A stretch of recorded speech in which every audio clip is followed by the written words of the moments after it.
Ndio maana nation building is very serious. Asante, nimsikize Ngaira naye angalau kwa dakika 2.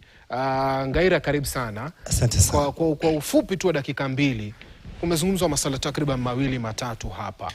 Lakini swala la vyama ndio kile kinachotuingiza Ikulu.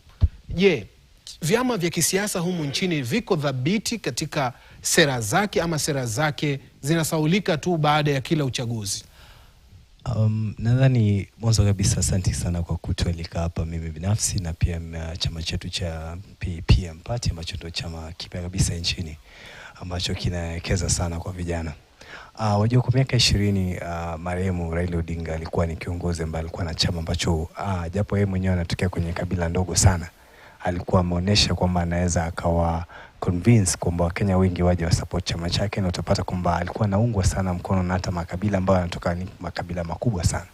Kwa hivyo kati ya vile vyama ambavyo kidogo vilijitahidi sana kuhakikisha kwamba vinaekeza sana kwenye ideology kuliko kabila, nadhani kwa kiasi fulani hivi chicho chama kilikuwa kimeonyesha kwamba kinaweza kikaendesha shughuli bila ukabila, kwa sababu kama ingekuwa ni ukabila sidhani kama Mheshimiwa Raila Odinga ingekuwa ni mwanasiasa shupavu, sababu yeye mwenyewe anatoka kabila ndogo sana. Kwa hivyo inawezekana kwamba vyama vyetu, unasema watu wa Dholuo ni kabila ndogo ukilinganisha kwamba kuna makabila mengine makubwa sana zaidi ya wale Wajaluo.